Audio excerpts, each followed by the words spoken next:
नमस्कार दोस्तों, आप सभी का कहानी किस्से चैनल पर हार्दिक स्वागत है। आज के वीडियो में हम सुनेंगे श्रावण मास का दूसरा अध्याय। तो आइए पूरी श्रद्धा के साथ इस अध्याय को सुनते हैं। ईश्वर बोले, हे महाभाग, आपने उचित बात कही है। हे ब्रह्मपुत्र, आप विनम्र, गुणी, श्रद्धालु तथा भक्ति संपन्न श्रोता हैं। हे अनज्ञे, आपने श्रावण मास के विषय में जो पूछा है तथा जो नहीं भी पूछा है वह भी मैं आपको अत्यंत हर्ष तथा प्रेम के साथ बताऊंगा। द्वेष ना करने वाला सबका प्रिय होता है और आप उसी प्रकार के विनम्र हैं, क्योंकि मैंने आपके अभिमानी पिता ब्रह्मा का 5वां मस्तक काट दिया था, तो भी आप उस द्वेष का भाव त्याग कर मेरी शरण को आए हैं। अतः ए तात, आपको सब कुछ बताऊंगा। आप पूरे मन के साथ एकाग्रचित होकर सुनिए। हे योगिन, मनुष्य को चाहिए कि सावन मास में नियम पूर्वक नत व्रत करे और पूरे महीने भर प्रतिदिन रुद्राभिषेक करे। अपनी प्रत्येक प्रिय वस्तु का इस मास में त्याग कर देना चाहिए। पुष्पों, फलों, धातु, तुलसी दलों तथा बिल्व पत्थर से शिवजी के लक्ष्य की पूजा करनी चाहिए। 1 करोड़ शिवलिंग बनाना चाहिए और ब्राह्मणों को भोजन देना चाहिए। महीने भर धारण, पारण, व्रत तथा उपवास करना चाहिए। इस मास में मेरे लिए अत्यंत प्रीतिकर पंचामृत अभिषेक करना चाहिए। इस मास में जो जो शुभ कर्म किया जाता है वह अत्यंत फल देने वाला होता है। हे मुने, इस माह में भूमि पर सोए, ब्रह्मचारी रहे, सत्य वचन बोले। इस मास को बिना व्रत के कभी व्यतीत नहीं करना चाहिए। फलाहार तथा हवनिशान ग्रहण करना चाहिए। पत्ते पर भोजन करना चाहिए। व्रत करने वाले को चाहिए कि इस मास में शाक का पूर्ण रूप से त्याग कर दे। हे मुनि श्रेष्ठ, इस मास में भक्ति युक्त होकर मनुष्य को किसी न किसी व्रत को अवश्य करना चाहिए। भूमि पर शयन करने वाला, प्रातः स्नान करने वाला और जितेंद्रिय होकर मनुष्य को एकाग्र किए गए मन से प्रतिदिन मेरी पूजा करनी चाहिए। इस मास में किया गया पूर्ण श्रवण निश्चित रूप से मंत्रों की सिद्धि करने वाला होता है। इस मास में शिव के षडाक्षर मंत्र का जप अथवा गायत्री मंत्र का जप जरूर करना चाहिए। शिव जी की प्रदक्षिणा, नमस्कार तथा वेद पारायण करना चाहिए। पुरुष सूक्त का पाठ अधिक फल देने वाला होता है। इस मास में किया गया ग्रह यज्ञ, कोटि होम, लक्ष्य होम तथा आयुध होम शीघ्र ही फलीभूत होता है और ये अभिष्ट फल प्रदान करता है। जो मनुष्य इस मास में एक भी दिन व्रतहीन व्यतीत करता है वह महाप्रलय पर्यंत घोर नरक में वास करता है। ये मास मुझे जितना प्रिय है उतना अन्य कोई मास मुझे प्रिय नहीं है। ये मास सकाम व्यक्ति को अभिष्ट फल देने वाला तथा निष्काम व्यक्ति को मोक्ष प्रदान करने वाला है। हे सत्तम, इस मास में जो व्रत तथा धर्म है उन्हें मुझसे सुनिए। रविवार को सूर्य व्रत तथा सोमवार को मेरी पूजा तथा नक्त भोजन करना चाहिए। श्रावण मास के पहले सोमवार से आरंभ करके 3.5 महीने का रोटक नामक व्रत किया जाता है। ये व्रत सभी वांछित फल प्रदान करने वाला होता है।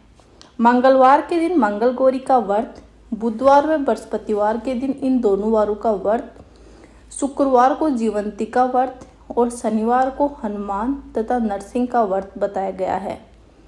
अब तिथियों में किए जाने व्रतों का श्रवण सुने। श्रवण के शुक्ल पक्ष की द्वितीय तिथि को ओटुमदार नामक व्रत होता है। श्रावण शुक्ल पक्ष की तृतीय तिथि को गौरी व्रत होता है। इसी प्रकार शुक्ल की चतुर्थी तिथि को ध्रुवा गणपति नामक व्रत किया जाता है। हे मुनि, उसी चतुर्थी का दूसरा नाम विनायकी चतुर्थी भी है। शुक्ल पक्ष में पंचमी तिथि को नागों के पूजन के लिए प्रशस्त होती है। हे मुनि श्रेष्ठ, इस पंचमी को रोव कालपादी नाम से जानिए। षष्ठी तिथि को सुपोदन व्रत और सप्तमी तिथि को शीतला व्रत होता है। अष्टमी अथवा चतुर्दशी तिथि को देवी पवित्रारोपण का व्रत होता है। इसी माह के शुक्ल पक्ष और कृष्ण पक्ष की दोनों नवमी तिथियों को नक्त व्रत करना बताया गया है। शुक्ल पक्ष की 10वीं तिथि को आशा नामक व्रत होता है। इस मास में दोनों पक्षों को 2 एकादशियों तिथियों पर व्रत की कुछ विशेषताएं मानी गई हैं। श्रावण मास के शुक्ल पक्ष की द्वादशी को श्री विष्णु का व्रत बताया गया है। इस द्वादशी तिथि में भगवान श्रीधर की पूजा कर मनुष्य परम गति को प्राप्त करता है। उत्सर्जन, उपाक्रम, सभादीप, सपापे उपक्रम, इसके बाद रक्षाबंधन, पुनः श्रवण क्रम, श्रबबली, हरिय गिरवे का अवतार, ये 7 क्रम पूर्णमासी तिथि करने हेतु बताए गए हैं। श्रवण मास में कर्षण पक्ष की चतुर्थी तिथि को संकट चतुर्थी व्रत कहा गया है और श्रावण मास के कर्षण पक्ष की पंचमी तिथि के दिन मानव कल्पनादि नामक व्रत को जानना चाहिए। कर्षण पक्ष की अष्टमी तिथि को श्री कृष्ण का पूर्ण अवतार हुआ। इस दिन उनका अवतार हुआ, अतः महान उत्सव के साथ इस दिन का व्रत करना चाहिए। हे मुनि श्रेष्ठ, इस अष्टमी को मनवादी तिथि जानना चाहिए। सावन मास की अमावस्या तिथि को पिठोरा व्रत कहा जाता है। इस तिथि में कुसु का ग्रहण और वृषभु का पूजन किया जाता है। इस मास में शुक्ल पक्ष की प्रतिपदा तिथि से लेकर सब तिथियों के पृथक देवता हैं। प्रतिपदा तिथि के देवता अग्नि, द्वितीय तिथि के देवता ब्रह्मा, तृतीय तिथि की गौरी, चतुर्थी देवता के गणपति और पंचमी तिथि के देवता नाग हैं और षष्ठी तिथि के देवता कार्तिकेय हैं। सप्तमी तिथि के देवता सूर्य और अष्टमी तिथि के देवता शिव हैं। नवमी तिथि की देवी दुर्गा, दसवीं के देवता यम और एकादशी तिथि के विश्वदेव कहे गए हैं। द्वादशी के दिन विष्णु और त्रयोदशी के देवता कामदेव हैं। चतुर्दशी के देवता शिव और पूर्णिमा के देवता चंद्रमा और अमावस्या के देवता पितर हैं।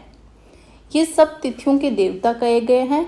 जिस देवता की जो तिथि हो उस देवता को उसी तिथि के दिन पूजा करनी चाहिए। इस मास में अगस्त्य का भी उदय होता है। हे मुनि, मैं उस काल को बता रहा हूँ, आप एकाग्रचित होकर सुनिए। सूर्य सिंह राशि में प्रवेश करने के दिन जब 12:40 व्यतीत हो जाती है तब अगस्त्य उदय होता है। उसके 7 दिन पूर्व अगस्त्य को अर्घ्य प्रदान करना चाहिए। 12 मासों में सूर्य पृथक नामों से जाने जाते हैं। उनमें से श्रावण मास में सूर्य गभस्ती नाम होकर तपता है। इस मास में मनुष्य को भक्ति संपन्न होकर सूर्य की पूजा करनी चाहिए। हे शतम, 4 मासों में जो वस्तुएं वर्जित हैं उन्हें आप पूरी श्रद्धा से सुनिए। श्रावण मास में साग तथा भाद्र में दही का त्याग कर देना चाहिए। इसी प्रकार आश्विन मास में दूध और कार्तिक मास में दाल का परित्याग कर देना चाहिए।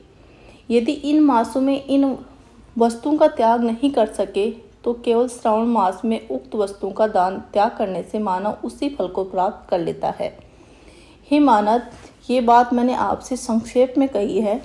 हे मुनि श्रेष्ठ, इस मास के व्रतों और धर्मों को विस्तार सैकड़ों वर्षों में भी कोई नहीं कह सकता। मेरी अथवा विष्णु की प्रसन्नता के लिए संपूर्ण रूप से व्रत करना चाहिए। परमात्मा की दृष्टि से हम दोनों में भेद नहीं है। जो लोग भेद करते हैं वो लोग नरकगामी होते हैं। अतः हे सनत कुमार, आप श्रावण मास के धर्म का आचरण कीजिए। अतः ये दूसरा अध्याय पूर्ण हुआ। जय शिव शंकर दोस्तों, तीसरा अध्याय हम कल सुनेंगे। धन्यवाद।